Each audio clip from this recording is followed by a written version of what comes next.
샬롬. 하나님의 은혜와 평강이 교루터기 모든 분들과 함께 하시기를 기원합니다.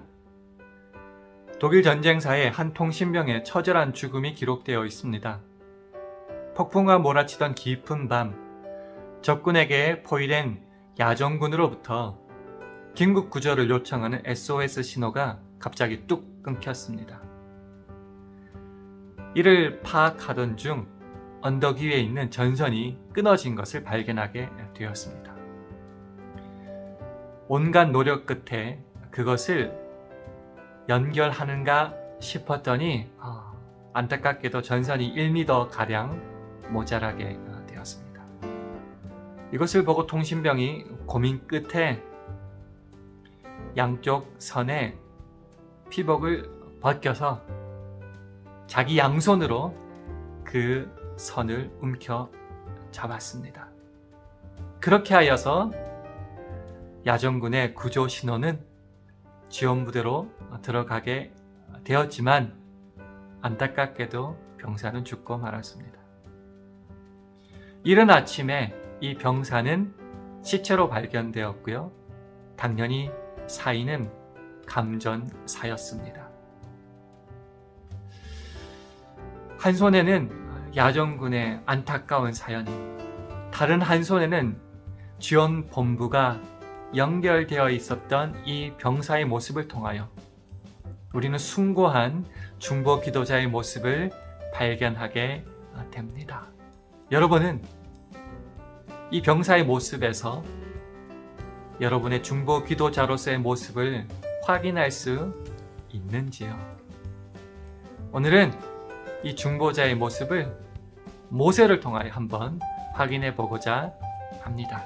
오늘 함께 나눌 본문 말씀은 출애굽기 32장 7절에서 14절 말씀입니다. 우리 화면을 보시고 한 절씩 교독하시겠습니다.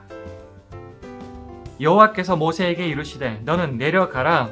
내가 애굽 땅에서 인도하여 낸 내 백성이 부패하였도다. 그들이 내가 그들에게 명한 길을 속히 떠나 자기를 위하여 송아지를 부어 만들고 그것을 숭배하며 그것에게 희생을 드리며 말하기를 이스라엘아 이는 너희를 애굽 땅에서 인도하여 낸 너희 신이라 하였도다. 여호와께서 또 모세에게 이르시되 내가 이 백성을 보니 목이 곧은 백성이로다. 그런즉 나대로 하게 하라. 내가 그들에게 진노하여 그들을 진멸하고 도로 큰 나라가 되게 하리라. 모세가 그 하나님 여호와께 구하여 가로되 여호와여 어찌하여 그 큰 권능과 강한 손으로 애굽 땅에서 인도하여 내신 주의 백성에게 진노하시나이까? 어찌하여 애굽 사람으로 이르기를 여호와가 화를 내려 그 백성을 산에서 죽이고 지면에서 진멸하려고 인도하여 내었다 하게 하려 하시나이까? 주의 명렬한 노를 그치시고 뜻을 돌이키사 주의 백성에게 이 화를 내리지 마옵소서. 주의 종 아브라함과 이삭과 이스라엘을 기억하소서. 주께서 주를 가리켜 그들에게 맹세하여 이르시기를 내가 너희 자손을 하늘의 별처럼 많게 하고 나의 허락한 이 온 땅을 너희의 자손에게 주어 영영한 기업이 되게 하리라 하셨나이다. 여호와께서 뜻을 돌이키사 말씀하신 화를 그 백성에게 내리지 아니하시니라. 아멘. 자, 지난 주간 암송구절 한번 확인해 보겠습니다. 요한복음 17장 21절 말씀인데요. 자, 준비되셨나요? 함께 암송해 보겠습니다. 시작. 아버지께서 내 안에, 내가 아버지 안에 있는 것 같이 저희도 다 하나가 되어 우리 안에 있게 하사 세상으로 아버지께서 나를 보내신 것을 믿게 하옵소서. 아멘. 참 잘하셨습니다. 이번 주간 암송 구절은 출애굽기 32장 12절 말씀인데요. 마지막에 빨간 글씨체로 있는 한 문장만 함께 외워주시면 감사하겠습니다. 우선은 화면을 보시고 12절 전체 읽도록 하겠습니다. 시작. 어찌하여 애굽 사람으로 이르기를 여호와가 화를 내려 그 백성을 산에서 죽이고 지면에서 진멸하려고 인도하여 내었다 하게 하려 하시나이까?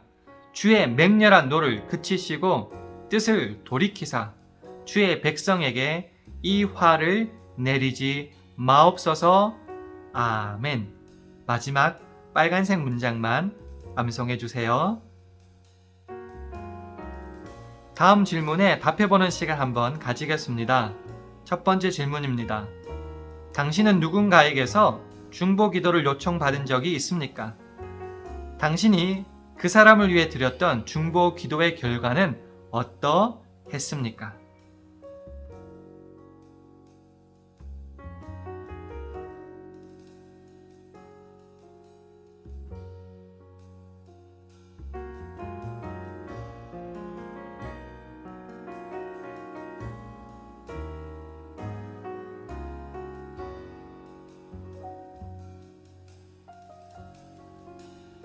마지막 질문입니다. 당신이 어떤 문제로 인해 중보 기도를 요청한다면 누구를 찾습니까? 특별히 그 사람에게 중보 기도를 요청하는 이유는 무엇입니까?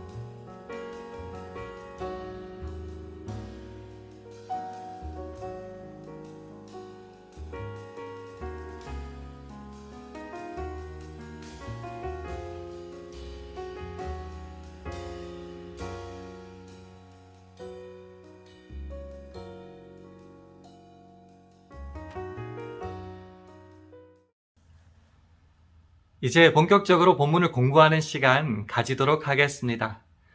화면을 통하여 본문을 읽으시면서 각각 3가지 질문에 답해 보시고 또한 답을 확인하는 시간 갖도록 하겠습니다. 첫 번째 질문입니다. 여호와께서 이스라엘 백성을 향하여 진노하신 이유는 무엇입니까? 출애굽기 32장 4절 함께 읽어볼까요? 시작. 아론이 그들의 손에서 그 고리를 받아 부어서 각도로 새겨 송아지 형상을 만드니 그들이 말하되 이스라엘아 이는 너희를 애굽 땅에서 인도하여 낸 너희 신이로다 하는지라.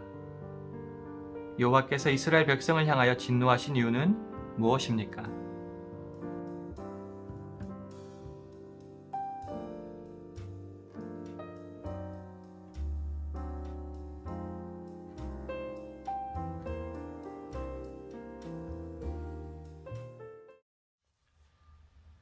모세가 하나님으로부터 거룩한 계명을 받을 그때에 이스라엘 백성은 금으로 송아지 형상의 우상을 만들어 절을 하는 죄를 범하고 있었습니다.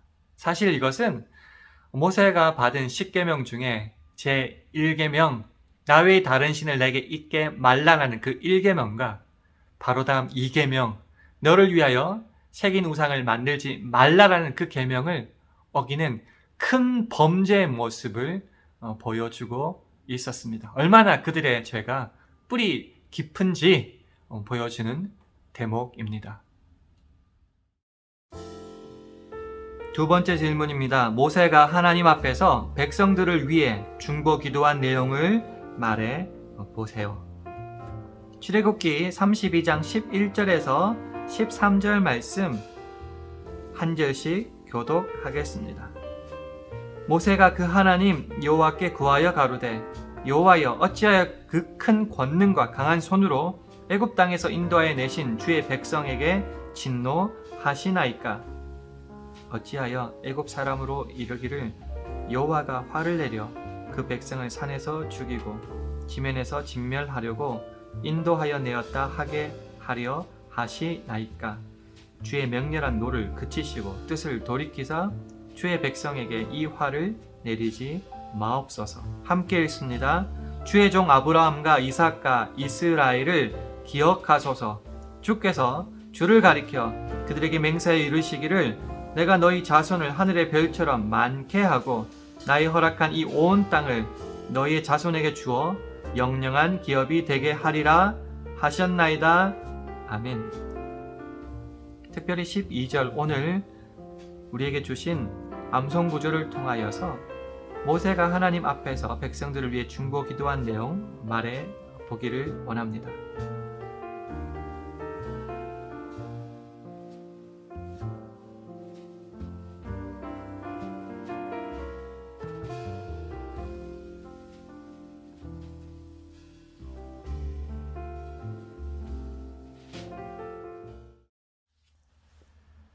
모세는 백성의 죄를 안고 하나님 앞에 서서 간절히 중보기도를 드렸습니다.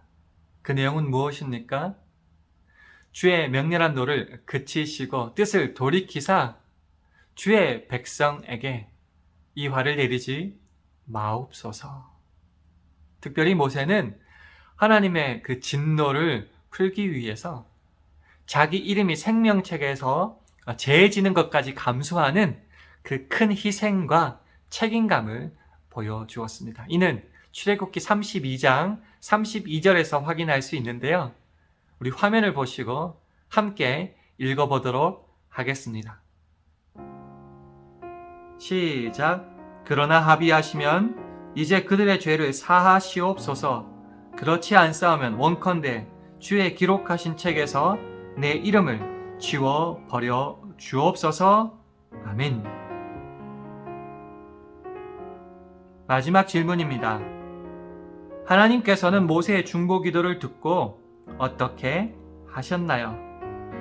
함께 출애굽기 32장 14절 읽겠습니다. 시작. 여호와께서 뜻을 돌이키사 말씀하신 화를 그 백성에게 내리지 아니하시니라. 아멘. 하나님께서는 모세의 중보기도를 듣고 어떻게 하셨나요?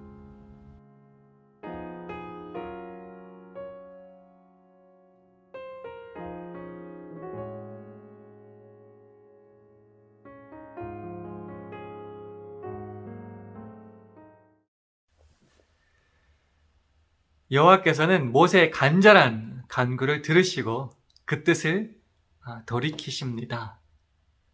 마치 예수 그리스도의 중보가 온 인류를 살렸듯이 간절한 모세의 중보 기도가 이스라엘 백성을 살린 것입니다. 이는 우리에게 참된 중보 기도자의 자세를 잘 가르쳐주고 있는데요. 그것은 참된 중보 기도는 자신을 온전히 제물로 드리는 희생과 헌신이 따라야 한다는 것입니다. 이 간절한 중보 기도, 모세의 기도를 시편 106편 23절은 이렇게 정리하고 있습니다. 화면을 보시면 함께 읽어보겠습니다. 시작. 그러므로 여호와께서 저희를 멸하리라 하셨으나 그 택하신 모세가 그 결렬된 중에서 그 앞에 서서 그 노를 돌이켜 멸하시지 않게 하였도다. 아멘. 생각해보는 이야기 함께 나누겠습니다. 파레토 법칙이란 말을 들어보셨나요? 다른 말로 80대 20 법칙이라 부르기도 하는데요. 이탈리아 경제학자 빌프레도 파레토의 이름에서 유래되었습니다.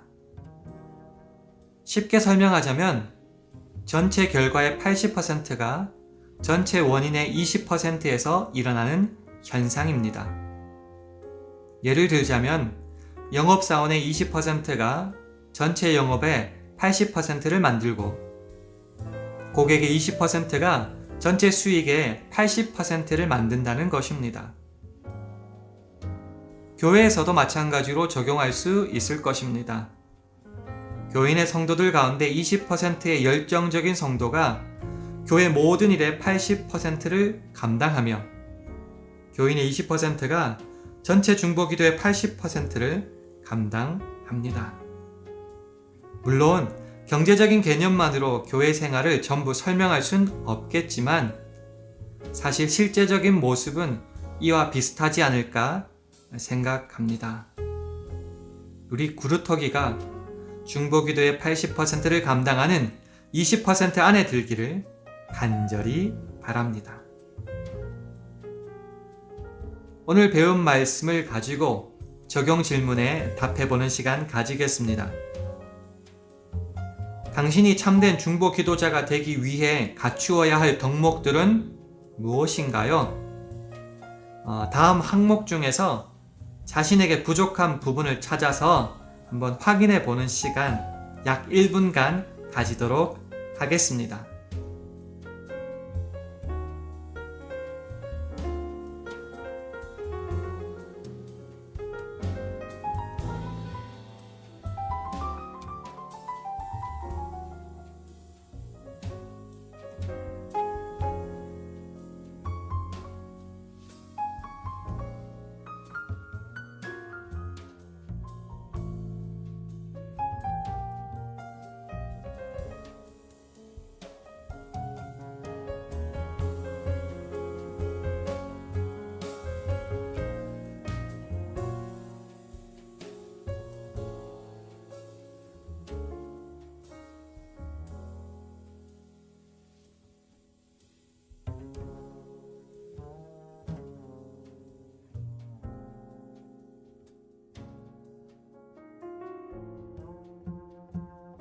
이 시간 기도하는 시간 가지겠습니다. 주님, 모세의 중보기도를 본받아 중보기도를 계속하게 하시되 특별히 중보기도를 계속할 수 있는 덕목들을 갖추게 인도하여 주옵소서. 우리 합심하여 기도하도록 하겠습니다.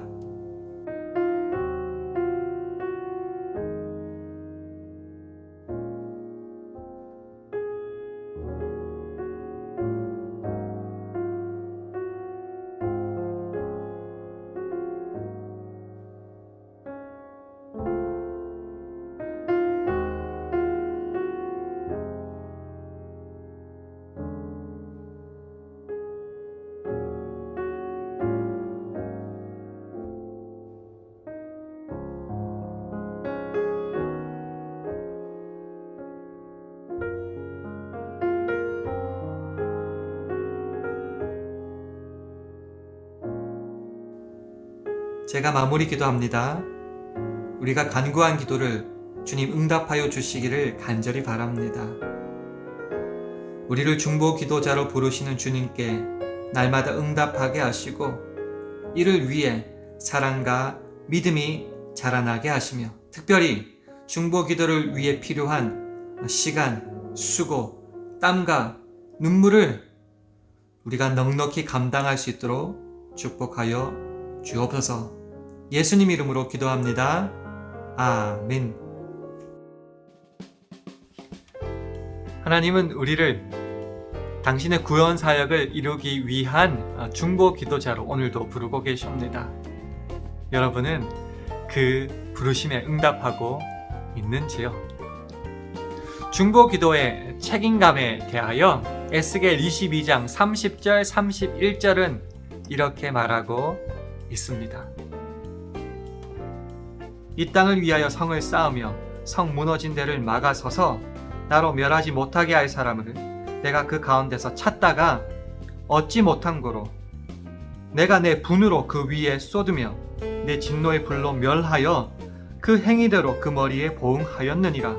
나 주 여호와의 말이니라. 아멘. 이 구절들을 통해 우리는 중보 기도자의 부재가 가지고 오는 참혹한 결과를 확 느낄 수 있습니다. 여러분은 중보 기도자로 헌신할 준비가 되어 있습니까? 사실 아무나 중보 기도를 할 수 없는 것 같습니다. 사랑과 믿음에 성숙한 성도들만이 할 수 있는 것 같고요.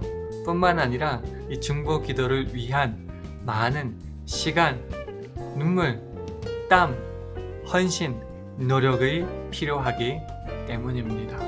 하지만 이 중보 기도가 가지고 올 삶의 지경의 넓어짐을 우리가 확인할 수 있다면 우리는 기쁨으로 이 중보 기도에 헌신할 수 있을 것입니다. 그렇게 헌신한 당신이야말로 하나님의 마음에 합한 사람일 겁니다. 이번 한 주간도 우리 모두가 중보 기도에 헌신하기를 바라며 또한 서로가 주님 안에서 평강으로 건강으로 잘 지내기를 기원하며 우리 마지막으로 샬롬으로 인사하며 이 시간 마치도록 하겠습니다. 함께 인사하실까요? 샬롬.